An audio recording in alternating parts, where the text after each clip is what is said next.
business taxes. We're stressing about all the time and all the money you spent on your taxes. This is my bill?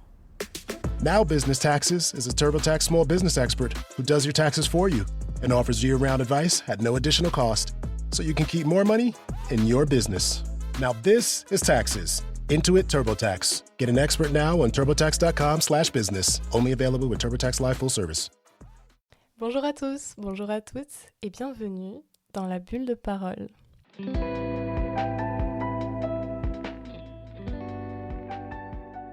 Alors aujourd'hui, pour ce premier épisode, on va parler de la prépa versus la fac.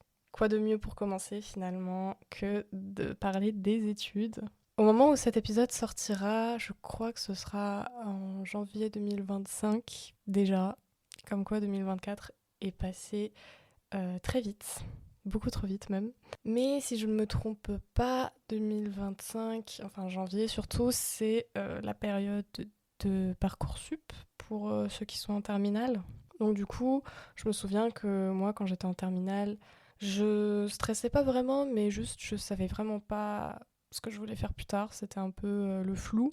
Et comme j'ai commencé par une première année de classe préparatoire littéraire et que maintenant j'ai changé, je suis à la fac, eh bien je me suis dit que ça pouvait être utile pour certains d'entre vous d'avoir ce point de vue en fait, puisque c'est quand même deux structures très différentes. Alors j'ai commencé, comme je l'ai dit, par postuler en classe préparatoire littéraire, donc AL, juste après, quand j'étais en terminale en fait, à la période de Parcoursup.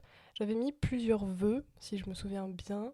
J'avais mis plein de classes préparatoires littéraires, j'avais mis quelques licences à la fac. Je me souviens que j'étais intéressée par la classe préparatoire littéraire BL, sauf que pour la faire, il fallait avoir pris la spécialité maths. Et à l'époque, les mathématiques, c'était pas obligatoire, c'est-à-dire que je n'avais pas pris l'aspect maths et du coup, j'avais pas de mathématiques en première et en terminale.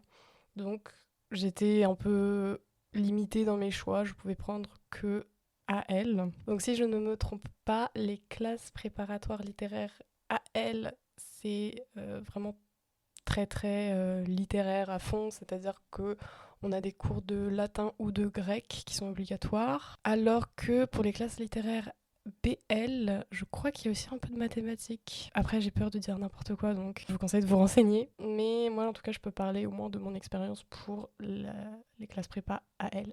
J'avais finalement décidé de postuler là-bas, puisque au fond de moi, je voulais plutôt aller à la fac. Mais comme j'ai toujours eu des notes très correctes à l'école, eh bien, mes professeurs et puis la conseillère d'orientation et puis mes parents aussi m'avaient fortement recommandé d'aller en classe préparatoire. Puis finalement, je les ai écoutés. La classe préparatoire en général, je peux pas parler pour tout le monde évidemment. Je crois qu'il y en a donc en commerce, en droit, économie, gestion, littéraire évidemment, et peut-être d'autres aussi qui sont très mathématiques, physiques. Et qu'est-ce que c'est concrètement ? Comme leur nom l'indique, ce sont des cours en fait qui vont vous préparer aux grandes écoles, et plus précisément au concours pour entrer dans les grandes écoles. Donc les grandes écoles, souvent ce sont des écoles, si je dis pas de bêtises, où il faut payer pour entrer dedans, pour faire son éducation là-bas. Sauf pour l'ENS, qui est l'école normale supérieure. Il me semble que là-bas, au contraire, on paye l'étudiant. Il reçoit un salaire, en fait, s'il étudie à l'ENS. Donc forcément, ça attire beaucoup de gens. Sauf que, forcément, il y a un contrepoids, c'est-à-dire qu'après, vous êtes dans l'obligation, entre guillemets, de travailler pendant 10 ans dans la fonction publique. Si je dis pas de bêtises, encore une fois, je suis pas une source extrêmement sûre. Mais sinon, les grandes écoles, il y a les plus connues, il y a HEC, c'est pour le commerce, si je me trompe pas, le SEC, la CELSA, pour une grande école de journalisme, communication, etc. L'ENS, évidemment. Non, je crois pas que ça prépare au concours de Sciences Po. Il me semble que ça, vous devez vous préparer pour vous-même. Mais au final, les classes préparatoires, c'est tellement intense et on apprend tellement de choses qu'au final, ça vous prépare un peu pour tous les concours généralement. Voilà, les choses que vous apprendrez là-bas. Je pense que si vous comptez faire Sciences Po, bon, ça va vous aider quand même. Et pour la classe préparatoire littéraire AL, très spécifiquement, donc la première année, elle s'appelle l'Hippocagne. Je crois que c'est un nom grec, je ne sais pas pourquoi. Bon, c'est très, très intellectuel tout ça, hein, mais bref. Et la deuxième année, la Cagne. Donc voilà, vous avez 2 années. Normalement, pour toutes les classes préparatoires, ça se fait en 2 ans. Et au bout de la deuxième année, vous passez les concours pour une ou des grandes écoles. Pour la classe littéraire AL, on vous prépare pour le concours de l'ENS, l'École normale supérieure. Je crois qu'il y a plusieurs ENS Paris, ENS Lyon, tout ça. Et donc concrètement c'est quoi? Donc moi j'ai juste fait une Hippocagne, je peux pas parler pour la Cagne. Les classes préparatoires, contrairement à la fac, c'est très compétitif, c'est-à-dire que concrètement vous êtes un peu en compétition avec les autres gens de votre classe, quoi. Y a pas tout le monde qui va passer en deuxième année. Donc forcément, bon, ça dépend des classes prépa évidemment, mais ça peut entraîner une ambiance peut-être un peu moins coopérative au sein des étudiants. Même si dans la classe préparatoire où j'étais, les professeurs nous encourageaient quand même à nous entraider entre eux, quoi. Enfin, entre nous plutôt. Puis moi, personnellement, j'ai pas vraiment ressenti de concurrence extrême au sein de ma classe, même si forcément on est un peu tous en concurrence, mais il n'y avait pas de tentative de sabotage ou je ne sais quoi. Et concrètement, alors, dans la classe préparatoire littéraire AL, en Hippocagne donc, vous aurez des cours de géographie, histoire, lettres, anglais, espagnol ou allemand. Ça dépend de ce que vous avez pris au collège-lycée. À un moment, vous devrez choisir donc entre latin ou grec. Ah, philosophie. Évidemment, philosophie que j'allais oublier. Et je crois que c'est tout. Si je dis pas de bêtises, c'est tout. Donc au final, ça ressemble beaucoup au lycée. C'est-à-dire que forcément, les matières, elles se ressemblent totalement. Et puis, vous êtes dans une classe. Comme au lycée, en fait, il y a même certaines classes préparatoires. En fait, les salles de classe sont au sein même d'un lycée. Dans votre classe, vous avez entre 30 et 40 élèves. Moi, dans ma classe, je me souviens qu'en Hippocagne, on était beaucoup quand même. Je crois qu'on était plus de 40. Mais voilà, et c'est des cours comme au lycée. Vous êtes assis sur le siège, vous avez le prof qui parle, vous pouvez lui poser des questions, vous avez des devoirs à faire à la maison, etc. Je crois que c'est divisé en 2 semestres. Alors qu'il me semble qu'au lycée, c'était 3 semestres, 3 trimestres du coup. Ouais. Fin décembre, vous avez des concours blancs. Et pareil pour la période de juin. Et forcément, comme leur nom l'indique, c'est pour préparer au concours pour les grandes écoles. Et forcément, c'est très difficile. Il faut bien réviser toutes les matières. Une grande charge de travail quand même. Et pour moi, c'était tous les samedis matins. Chaque semaine, en fait, on avait des DST, des devoirs sur table. Et ça durait beaucoup plus longtemps que dans le secondaire. Ça dépendait, en fait. Dans les langues, les DST, si je me souviens bien, ils duraient 3 heures. Et dans toutes les autres matières, c'était 4-5 heures. Le samedi matin, donc à 8 heures. Donc c'est super. Pendant que tout le monde est en week-end, nous, on t'a fait, voilà. Et bien sûr, il y a aussi des exposés, des devoirs, parfois à rendre chaque semaine, en fait, pour certaines matières qui sont notées. Donc, comme vous vous en doutez certainement, les classes préparatoires, ça rigole pas. En fait, faut être prêt à taffer tout le temps. Bon, pas H24 non plus, évidemment. Ce qui est bien, c'est que, comme c'est un fonctionnement similaire au lycée, il y a les mêmes vacances. Vous avez les vacances de 2 semaines qui sont en octobre, puis celles qui sont en février, puis celles qui sont en avril, enfin bref, les vacances de base quoi. Alors qu'à la fac, c'est pas forcément le cas. Mais bon, forcément, vu que vous êtes en prépa, pendant ces vacances, il faut travailler. Il y a même des profs qui ne nous disaient même pas bonnes vacances, ils nous disaient bon, c'est pas vraiment des vacances, donc bonne pause, bon travail, bref. C'était vraiment, on était là, bon, super quoi. Si vous considérez aller en prépa, je vous conseille de mettre en place une bonne discipline de travail. Bien sûr, on a tous tendance à procrastiner. D'ailleurs, je compte faire un épisode de podcast dessus. Parce que je suis la première à le faire. Mais je conseille d'être vraiment rigoureux et méthodique. Faites des emplois du temps. Moi, personnellement, j'utilisais Notion, Notion, pour me faire un calendrier en fait de révision, surtout avant les concours blancs en fait. Faut être fort mentalement aussi. Moi personnellement, c'est ça qui m'a fait partir. En fait, j'avais des notes plutôt bien. Bon, bien sûr, c'est sûr qu'en prépa on n'a pas des 18 tout le temps, mais je m'en sortais, je me défendais bien. Je pense que j'étais dans la partie supérieure à la moyenne de la classe, quoi. Mais c'était pas ça qui m'a du coup fait ne pas aller en deuxième année. C'était plus, moi personnellement, mon niveau mental, quoi.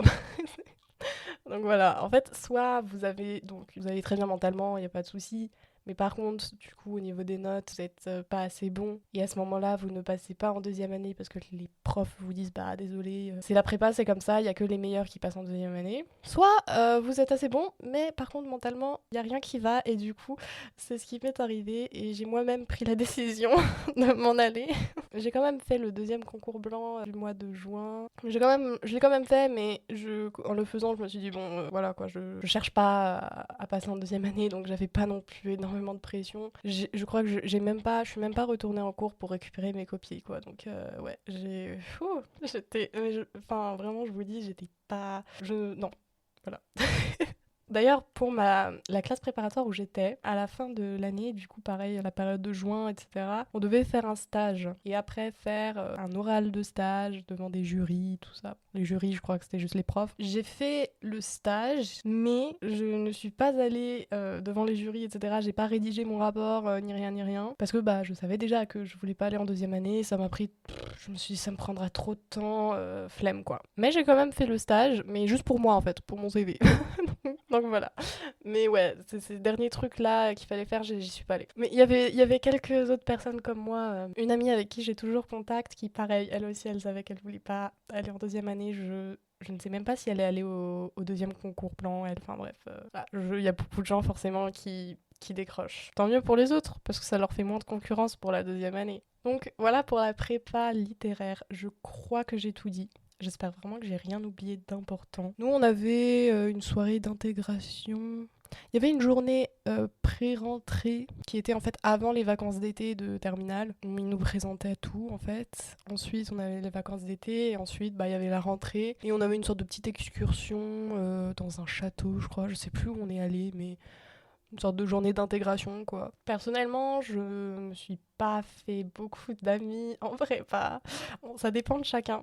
Je crois qu'il y a des filles de ma classe qui sont toujours amies aujourd'hui. Enfin, tant mieux pour elles, vraiment, c'est génial. Pour moi, personnellement, je traînais avec une fille qui était très gentille, mais aujourd'hui, on ne se parle plus du tout. J'espère qu'elle va bien. Et j'ai une autre amie, du coup, celle qui, comme moi, savait qu'elle voulait pas passer en deuxième année, avec qui on se parle toujours régulièrement, mais voilà, c'est vraiment tout. J'ai pas. Je crois que pour certaines personnes, ils se sont fait vraiment leurs meilleurs potes en prépa. Enfin, vraiment. Je me souviens quand j'étais en terminale et que je regardais des vidéos, des TikTok et tout sur comment ça se passe parce que je stressais. Des gens, ils disaient, ouais, vos amitiés les plus fortes, ça va être en prépa et tout. Bon, ça m'a un peu hypé pour rien au final, mais tant pis. Je pense que ça dépend des gens, simplement. Et ça doit dépendre aussi beaucoup de votre classe et de l'ambiance. Si les gens sont vraiment hyper compétitifs, hyper chiants, bon. Après, c'était pas mon cas, mais bon, c'est juste moi qui suis pas très sociable aussi. Aussi, petite précision, comme je l'ai dit au début, la prépa, généralement, se passe en 2 ans. Mais si vous passez les concours pour les grandes écoles que vous souhaitez du coup viser, mais que vous êtes donc en fait, il y a trois options. Soit vous êtes admis directement, c'est-à-dire que vous avez réussi les épreuves écrites de la grande école, et ensuite il vous reste des épreuves orales, où vous serez convoqué, etc. Soit vous êtes admissible, ce qui veut dire, si je me souviens bien, que vous êtes sur liste d'attente, en gros.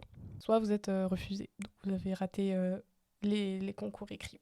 Si vous êtes en Cagne, vous passez les concours et vous êtes admissible ou pas admis, et voilà, vous êtes déçu. Vous pouvez refaire la deuxième année de Cagne, et ça s'appelle QB. Donc, en gros, vous faites 3 années de prépa. Vous refaites la Cagne, vous repassez les mêmes cours, etc. En fait, dans l'espoir de pouvoir repasser les concours et cette fois-ci être admis dans l'école que vous souhaitez. Donc ces gens-là, on les appelle les cubes. Parce qu'ils ont cubé, parce qu'ils font 3 années de prépa. Moi, personnellement, j'ai un énorme respect pour ces gens-là. J'ai même pas survécu une année, en fait. Donc, mais voilà, vous pouvez cuber. Je crois qu'il y a des gens qui font une 4e année. J'ai oublié le nom de ce type de personnes-là, mais voilà, vous pouvez, si vous voulez, et si vous avez la capacité mentale. Aussi, moi, quand j'étais en prépa, j'avais un parrain.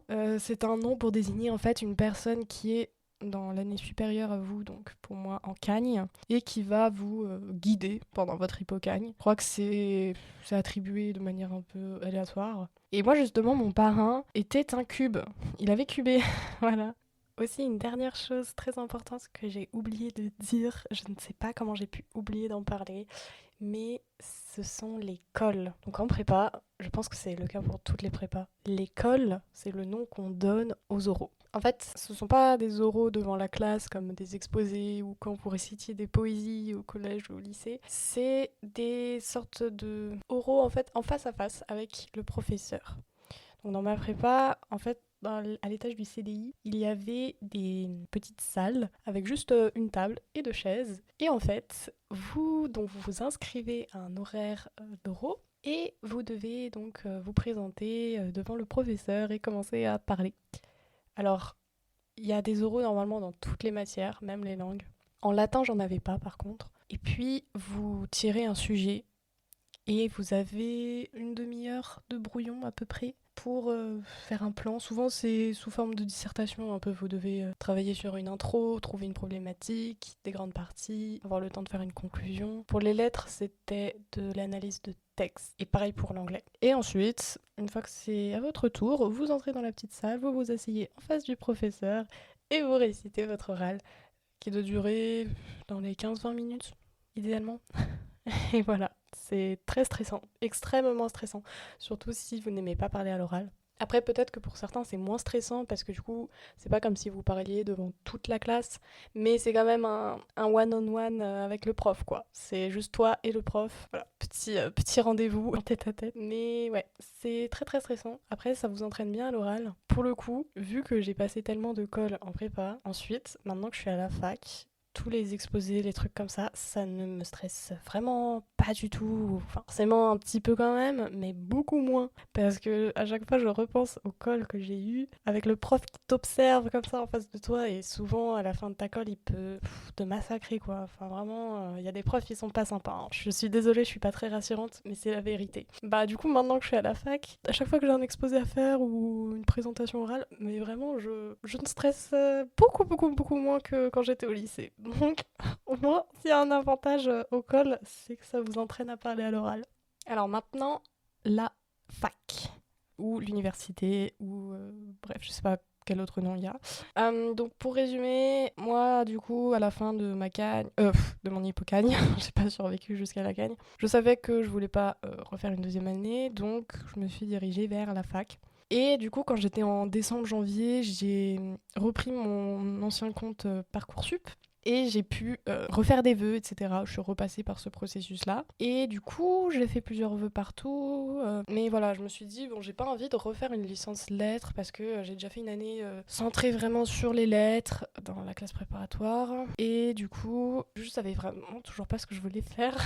J'ai un peu fait par élimination, hein. Je savais que j'étais pas une matheuse. Tous les trucs qui sont sciences, physique, mathématiques, tout ça, c'est par la fenêtre. Le droit, ça m'intéresse vraiment pas plus que ça, quoi. Enfin, pourquoi pas par-ci par-là, mais vraiment faire une licence entière de droit où il fallait que j'apprenne par cœur des lois, du code civil, de je sais pas quoi. Surtout que j'avais une amie qui était en licence de droit, bref, je voyais comment elle galérait, je me suis dit, bon, je sais que je veux pas être avocate ou juge ou quoi que ce soit, je veux pas faire ça. Et bref, par élimination, petit à petit, je suis tombée sur un truc qui s'appelle donc information communication. Et en fait, bon, c'est tout ce qui est les médias, la publicité, la télévision, tout ça, quoi, la communication, donc des entreprises, des mairies, des marques, bref, toutes ces choses-là. Et je me suis dit, bon, pourquoi pas? Why not? Voilà, donc j'ai été prise dans une université à Paris et aujourd'hui je suis en deuxième année de licence information communication. Si vous voulez, je pourrais peut-être faire un podcast, une émission spéciale sur cette licence. Mais bon, pour l'instant je vais parler un peu juste de la fac en général par rapport à la prépa. Alors la fac, c'est grand, il y a beaucoup de gens. Et la différence majeure par rapport à la prépa, c'est que vous avez des cours magistraux ou CM pour faire plus court. Donc ce sont des cours en amphithéâtre. Donc c'est comme une grande salle de cinéma en fait, avec tous les étudiants de cette licence. Vous êtes assis, voilà, et vous écoutez un prof qui parle sur le podium, enfin sur la scène en gros, avec un micro. Et c'est plus difficile de poser des questions. Vous pouvez quand même lever la main, etc. Parfois le prof demande, mais bon, concrètement c'est un peu plus difficile. C'est aussi plus galère de suivre, parce que déjà vous êtes tellement nombreux, vous pouvez être assis à côté de vos potes. Parfois il y en a plein, je regarde sur leur ordi, ils sont en train de jouer à des jeux, bref. Et vous avez aussi des en parallèle à ça, vous n'avez pas que des cours magistraux, bien sûr, vous avez aussi des TD ou travaux dirigés. Et en gros, c'est comme le lycée, comme la prépa, vous êtes dans un petit groupe de gens. Ça peut aller de 20 à 40 pour le coup. C'est un peu... Bon, voilà, ça dépend dans quel groupe vous vous trouvez. Et vous allez dans des salles de classe pour assister à un cours. Il y a un prof qui vous parle et là, c'est plus facile de poser des questions, de participer. Parfois, beaucoup de fois même, les profs font des travaux de groupe. Vous vous mettez avec des gens, vous faites préparer un exposé, bref. Et voilà, en gros, c'est ces deux trucs-là, les CM et les TD. Dans la fac, par rapport à la prépa, vous êtes beaucoup plus libre, beaucoup moins encadré. En prépa, en fait, même je me souviens que déjà, il y avait le truc du parrain. Et j'avais aussi un professeur. Mais voilà, en gros, dans ma prépa, on assignait à chaque élève un professeur. Et le professeur organisait des rendez-vous individuels avec les élèves, 3-4 fois par an. Donc vraiment, les profs vous encadrent de fou. Et même en prépa, les profs vous connaissent tous individuellement, en fait. Donc, quand même, les profs se souviennent de qui vous êtes, quoi. À la fac, les profs ne se souviennent pas de qui vous êtes. Ils connaissent pas vos prénoms. Bon, à part si vous les marquez personnellement, mais de toute façon, en fait, les profs et les classes et les cours changent chaque semestre. En tout cas, pour moi, c'est le cas. Donc pareil, l'année est divisée en deux. En décembre, vous avez des partiels. Les partiels, en gros, c'est un nom pour désigner la semaine d'examen, quoi. Et pareil, du coup, en mai. Logiquement, normalement, c'est en mai, fin avril-mai, vous avez une autre séance de partiels. Et ensuite, vous êtes en vacances d'été. Voilà. Souvent, les vacances d'été, elles sont beaucoup plus longues que celles en prépa, et même au lycée. En prépa, l'emploi du temps était vraiment chargé. Je sais pas exactement, mais ça allait autour des 35 heures par semaine. Alors qu'à la fac, ça peut être beaucoup plus léger. Il peut même y avoir des jours où vous n'avez pas cours. Mais du coup, vous êtes plus lâché dans la nature. C'est à vous de travailler de votre côté les cours. Et aussi avec ce temps libre, on est quand même encouragé à soit trouver un travail, soit trouver un stage, soit faire n'importe quoi. Moi, j'ai décidé de faire un podcast, voilà. Ouais, il y a pas mal d'étudiants qui taffent, parce que aussi ils sont seuls, quoi, donc ils vivent pas chez leurs parents, du coup, il faut bien payer le loyer. La cantine de la fac porte le doux nom de Crous. Je pense que c'est à peu près partout en France, en vrai. Je sais pas du tout pour l'outre-mer, mais à Paris, en tout cas, même, c'est le Crous, voilà. Et le Crous, il s'occupe en général, la vie étudiante, et puis les restaurants universitaires, quoi. Souvent, vous avez différents pôles d'alimentation. Dans ma fac, il y a le pôle grillade, où ils font très souvent des steaks frites. Il y a le pôle tradition, où ils font des trucs, ça diffère un peu, du poisson pané, des choses comme ça. Le pôle italien, ils font que des pâtes. Et le pôle végétarien. Après, je suis allée dans d'autres crous, d'autres universités, je me suis un peu incrustée. En fait, tant que vous êtes étudiant, ça va, quoi. Et par exemple, j'étais à un crous, je crois que c'était celui à côté de l'Inalco, ou de Paris Cité, je sais plus, il y avait un pôle pizza. C'était incroyable. J'ai pris une pizza margarita, c'était waouh. Quoi d'autre? Bien sûr, il y a une bibliothèque universitaire qui est très grande, très sympa, en tout cas dans celle de ma fac. Pareil, en prépa, vous avez un CDI. Bon, bien sûr, il est plus petit, mais dans les deux cas, c'est toujours galère de trouver des places parce qu'il y a toujours plein d'étudiants. Aussi, à la fac, vous pouvez sécher des cours. Il y a même beaucoup d'étudiants qui le font. Beaucoup. Il y a des gens parfois dans mes groupes de TD, ils viennent souvent pour les dates des partiels et je ne les ai jamais vus. Je suis en mode je savais pas que t'étais dans mon groupe, enfin je ne sais pas qui sont ces gens-là, bref. C'est vraiment très libre, hein. Pour le coup, vous faites ce que vous voulez. Mais bien sûr, après c'est de votre responsabilité de récupérer les cours que vous avez manqués ou juste de vous débrouiller, d'y aller au talent, quoi. Alors qu'en prépa, vous ne pouvez pas sécher des cours. Enfin, vous pouvez, mais tous les profs le sauront, on vous enverra des mails, faut justifier avec un certificat, bref. Ouais, et même je ne vous conseille pas de sécher des cours de prépa parce que c'est tellement dense, vous allez... Ouais, non, ne le faites pas juste. Pour ma licence, je crois que c'est un truc vraiment spécifique à ma licence, mais je n'ai qu'un seul cours magistral par semaine. Alors que je crois que normalement dans les autres facs, n'importe quelle licence, bref, vous avez vraiment 3-4 même CM par semaine, donc... Moi, j'ai vraiment majoritairement des TD. Après, ça ne me dérange pas parce que, comme je l'ai dit, les cours magistraux, vraiment, c'est un peu difficile à suivre parfois. Au niveau des devoirs, vous n'avez quasiment aucun devoir à faire chez vous, à la maison. Honnêtement, qui sont les profs qui donnent des devoirs? Ils sont vraiment très rares. C'est vraiment très rare. Du coup, forcément, il faut réviser les partiels, quoi. Personnellement, moi, souvent, les profs, ils mettent des partiels de mi-semestre. C'est-à-dire qu'il n'y a pas que les partiels donc, de décembre et de mai, mais souvent on en a aussi à la période octobre-novembre. puis après mars, enfin bref, on a souvent des trucs de mi-semestre. C'est tant mieux parce que ça nous encourage à quand même réviser régulièrement les cours. Au niveau social, à la fac, je pense que c'est quand même plus difficile de se faire des amis qu'en prépa. En tout cas, c'est même, je pense, la vie d'autres gens. Parce qu'en fait, vu que tout le monde est hyper libre, déjà il y a tellement de monde à la fac, il y a beaucoup de gens qui sèchent, forcément. Il y a des gens, bon, tu les revois plus. Et même, en tout cas pour moi, mes groupes de TD et mes matières changent à chaque semestre. Donc en fait, au moment où j'enregistre ce podcast, on est encore en décembre 2024. Et à partir de janvier, après les vacances de Noël, j'aurai à nouveau un nouveau groupe de TD, des nouvelles matières. Donc en fait, les gens, ils changent tous les 3-4 mois, quoi. Donc bon, c'est un peu difficile de créer des liens. Après, du coup, contrairement à la prépa, il n'y a pas du tout cette concurrence. C'est tant que tu as la moyenne, tu passes en deuxième année. Donc, il n'y a pas du tout un esprit bizarre de concurrence, de compétition dans la classe. Et aussi, concernant le fonctionnement en fait, des études à la fac, vous avez la licence, puis le master et enfin le doctorat. La licence, elle se fait en 3 années. Ensuite, vous obtenez un diplôme. Et soit vous pouvez tout de suite commencer à chercher un travail, soit vous pouvez continuer vos études supérieures et intégrer un master. Donc là, à la fin de la licence, ça veut dire que vous devrez vous inscrire sur monmaster.gouv, je crois que ça s'appelle, du gouvernement, un peu comme Parcoursup en fait, mais version master. Et le master, c'est en 2 ans. Ce qui fait qu'à la fin du master, vous pourrez dire que vous avez obtenu un bac plus 5. Le doctorat, c'est vraiment, je crois que ça rajoute encore 3 années d'études pour avoir un bac plus 8 en fait. Bon, si vous voulez vraiment devenir docteur universitaire, être chercheur en fait, je pense que peu de gens font un doctorat, mais ça doit dépendre en fait tout simplement des licences. Vous avez également la possibilité de faire une double licence, donc c'est un choix qui se fait quand vous faites vos choix Parcoursup tout simplement. Je ne l'ai jamais fait, par contre j'ai un ami qui l'a fait et d'après ce que j'ai compris, c'est tout simplement comme son nom l'indique, 2 licences que vous faites à la fois, en même temps. Donc c'est une licence mais x2. C'est-à-dire qu'il y a une grande charge de travail.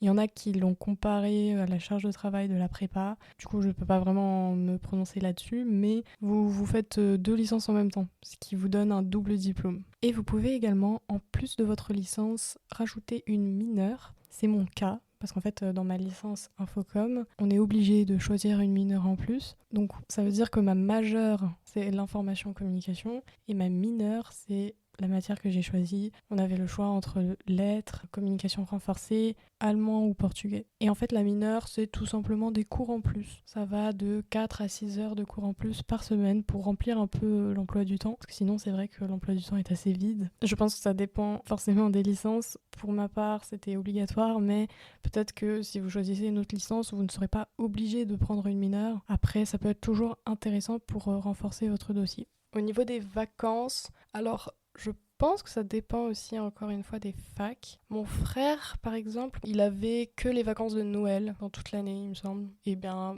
sûr les vacances d'été. Alors que moi, j'ai quand même une semaine de vacances par-ci par-là. Donc par exemple, j'ai une semaine en octobre. Après, j'ai les vacances de Noël qui durent 3 semaines à peu près. Une semaine de vacances ensuite en février-mars. Une semaine de congé encore en avril. Et après, c'est les vacances d'été. Donc, je suis quand même bien. Je suis quand même bien. Bien sûr, j'ai pas les 2 semaines de vacances qu'on a au lycée ou en prépa. Mais franchement, je ne me plains pas. Et puis voilà, donc je crois que j'ai tout dit, honnêtement, j'arrive pas à penser à d'autres choses à dire. Je pense que je vous ai fait une peinture à peu près, non exhaustive, mais quand même complète, de la prépa et puis de la fac. J'espère en tout cas que ça vous a plu et que vous avez appris plein de choses. Si jamais il y a des gens qui sont en terminale actuellement et qui stressent et qui font Parcoursup, eh bien j'espère que vous avez une meilleure idée en tout cas de ce que c'est. N'hésitez pas à poser des questions si vous le pouvez, s'il y a une plateforme commentaire quelque part. J'espère en tout cas que cet épisode vous aura plu, vous aura servi. Et puis merci beaucoup de l'avoir écouté. C'est mon premier épisode de podcast. Wouhou! On se retrouve bientôt, dès que je peux, pour un nouvel épisode. Et d'ici là, portez-vous bien. À la prochaine!